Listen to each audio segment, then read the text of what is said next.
Hey everybody, we're looking at part 2 of the, not Player's Choice, but these are the same comic book hauls in August. I went down there with Myrtle Beach, and these are from the $1.99 bin. Yes, I know. But I did get them for $1.79 because I had a coupon for 10% off my next purchase because I get a lot of comics when I go down there. Alright, so these are from a place called Super Deals. They are moving after Christmas farther down toward Myrtle Beach, like proper, not North Myrtle Beach. Which I'll be sad because I really like this one instead. Okay, I was about to say I didn't know if I turned them over last time. So we have Dread Star. Actually, you know what might be better since they're so big. Let me start with the back. We'll go backwards this time. JLA and the Spectre. I got this comic book because, well, it's JLA, number 2, Spectre. I've heard a lot about it. Again, they're the guy that I used to talk to all the time. Actually, order some comic books. I need to get up with him and see about those. JLA Incarnations, number 1. Now I have all 7 issues. I thought it'd be a 12-issue series, but it's actually 7. Generation Gaps. So they're talking about Earth 2 versus Earth 1, but at the same time, I always thought Black Canary just crossed over from Earth 2 to Earth 1 is what I thought originally, but maybe they retconned it where there's actually 2 different, Dinah versus, I can't think of the other one, but there's 2 different Black Canaries, kind of like they did in the Arrow TV series. I don't know. All right, we got JLA Classified, number 46.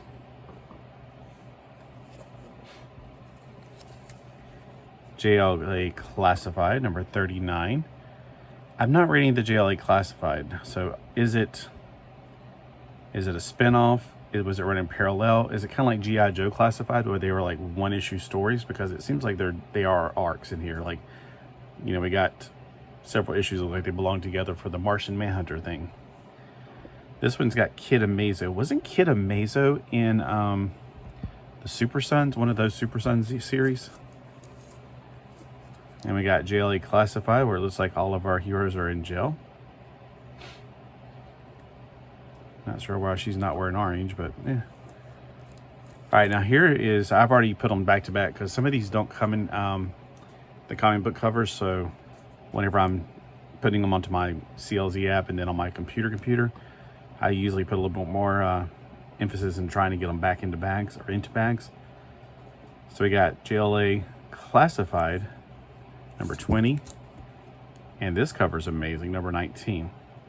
Now again, I don't buy comics for the covers most of the time. I definitely buy them to read. But, if I was to buy one for the cover, it would have been that one, definitely. Wait, hold on. Doing it backwards, I'm like, which side goes up? I'm so confused. Now this cover, again, is amazing. This looks like it's been painted.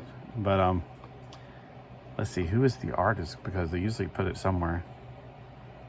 I don't see it. But, yes, I love me some Kyle Rayner. And that's got to be Kyle Rayner. All right, here's Heroes for Hire. So I know a person out there likes Heroes for Hire. But it's also got Quicksilver, and it's a large annual. And remember, each one of these is $1.99. So if you're thinking the dollar bin, no, it's $1.99. The Siege of Wondergore, part 5 of 5. So, oh no, now I'm going to read 4 other issues. I'm going to find them. Were they part of the Heroes for Hire? Because this was weird when they put 2 things in there, but I think Heroes of Hire was an ongoing series at that time. That's what this fell under. And Quicksilver just joined up for this particular comic book. Was this a crossover for this right here, or for the annuals for 1998? Because it seems like they were doing something really tricky that year. Hawk and Dove. I've got a good collection of those so far. And so far I've enjoyed them. It's almost like reading the best TV show of the 80s. Sledgehammer. And that's Doreen, or Doro. No, her name is Doro. So it's almost like reading that in a comic book version. There has to be some kind of influence there. All right, Green Lantern Mosaic. I didn't even know it went up to 15 issues. I thought it was like a 6-issue, miniseries. It goes up until almost, I think around 20. I'm not 100% sure now. These are the highest issues I have. We got number 11. Mosaic. Okay, I see what they're going for. And then we got Generation X. A lot of the Generation X's I find are higher numbered. Let me get a drink real quick. I'm trying to get some of the earlier issues, but they're really hard to come by. Generation X number 49. I like the art in this. I didn't like this as much. It's a little more drab and serious. This is more lively, got huge hands, huge feet, very 90s, very cool looking. I don't know. There's something about that I like. All right, here's one I also put 2 in, even though they're not back-to-back issues. I wanted everything to be in bags. So I got number 44. Chamber and Husk sit in a tree. I don't know how they can kiss with this power. And then their Skin, which looks very different. I thought this was, when I first saw him on the cover, I thought he was a bad guy, but this is Skin. He looks very gray. He doesn't look like as much as he does in the TV series. That looks very Archie looking to me. All right, let's see. The Fly. This is the last issue, actually, of The Fly from Impact Comics. Now, it's not the Human Fly, so sorry about that, Meadowrock. You don't get to read the Human Fly with me. We got The Fly again, number 15. Is it my imagination, or does he look like some kind of cartoon character from some series? He kind of looks like, okay, over here, he looks like Arthur from The Tick in the cartoon series. And here he kind of reminds me of Speedball, sort of, but he looks like, oh, you know what he looks like? Stretch Armstrong, that TV series. They had a cartoon series that had action figures. I never saw the cartoon series, but the action figures, I kind of thought they were cool looking. I think I actually bought one, and he kind of reminds me of that. I don't know, something about the art, I guess. That's a very cartoony. It looks like Plastic Man art, you know, that 70s, 80s cartoons. I mean, I like it. I'm just saying it just gives me that vibe. I have not read one of these, so I definitely want to get around to reading these. Like I said, I might not even just wait to read numbers 1. I might just go ahead and hit it and get it. Now we have Johns here. I'm not sure if this is Jeff Johns, but it probably is. We have The Flash. This is one of the late issues because it's in the 2002 area. But yeah, nevertheless, it's The Flash, and I did like some of The Flash. Read a lot of it when I was a kid in the 70s. All right, here is a guy that most of you forgotten existed, if you even knew he existed, and I didn't. In the 90s, they were really trying to completely compete with Image and doing all that extreme stuff. So instead of Dr. Fate, they made Fate, and they made him more edgy. They made him like the heavy metal dude with the long hair and the tattoo on his face. Instead of the golden, helmet, he had a golden weapon that he forged from the helmet. It was just really different. I read number 1, or was it 0? It may have been 0. You know what? I actually kind of liked it.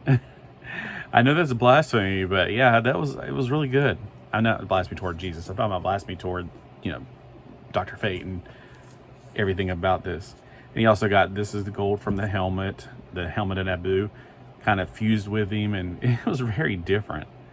Very different. But that was what they were going for in the 90s, was that extreme. I mean, Hawkman was basically totally different, Native American. I think. I mean, it's like he was. I read one of those and I was like, whoa, this is not even Hawkman. This is like Condor Man or something. Very, very different. All right, so Exiles, I got nice 3-issue run here. Starting with number 90, going backwards here. So Exiles, I've only read a few of them, and I like them. Look, Long Shot's in here. So they just pull everybody from the universe. It's like a. You ever play those games? And I love these games like Disney Infinity, where you got it's called the. Is it called a playground? No. Sandbox. I think it's called a sandbox, where you can just get characters from. We got in Disney Infinity, you may have like the pirate, and you have R2-D2, and you have Toy Story, and you can play them all together. It's crazy, and you can get Aladdin in there, and he can be playing with anybody from Disney can play in the Disney Infinity games, and it's so much fun to be going around playing as your favorite character. I would be running around as Buzz Lightyear, and my friends would be like maybe Mickey Mouse or something, So that's what it feels like. It's like a big sandbox of the Marvel Comics. let's just put anybody in there. We just pull, because we can do that. We can pull them from another universe where we're not going to interfere with our universe. So that's what I kind of dig about this. All right, and then we're going backwards. We have issue 89. I think Morph, didn't he die? And so that was kind of everybody was like, bring him back. And that's what they did. Right, all right, we'll bring him back. And then we got one of my favorites. I love Gladiator. I just think he's so cool. And then I kind of thought Lamprey was pretty cool. Isn't her name Lamprey? I just thought she looked kind of cool. I didn't know. I remember Wolverine wore that outfit, I think. I didn't know there was a long hair guy who wore it. Anyway, so 88, 89, and 90. But that's like Morph as Gladiator, though. Wait, I'm getting the feeling that these are all of them dressed up as the... I forgot what they're called. They're the Xiao TR, whatever they're called. The Xiao's group. All right, there's still a few Excaliburs that I still need. So every time I find one, I'm like, yes. I don't remember seeing this issue in my entire life. I feel like the cats have gotten on here because there's cat hair on the edge of this. This one at first I was like, ugh, oh, wait, huh. It looks like Terminator or something. And that, honestly, this weird. I have actually Eagle number 6, I think, also. So I'm not ready yet because I always try to go back to get number 1. You know what? I'm never going to get number 1, so I might as well just go ahead and read these. So what do you guys suggest? Do you want to do that too? Do you ever read yours out of order? I mean, that's how we did it when we were kids. This one looks like a giant flying poop. But Dreadstar, I read a few of those when I was a kid, and I like them. And I think that was Dreadstar. I think actually these are from the same series. There we go. We got Dreadstar. So we got D to the letter J for this particular series. We got DJ going on here. Yo, DJ. Let me know which one is your favorite, which one have you read, and which one are you saying nope in the comments below.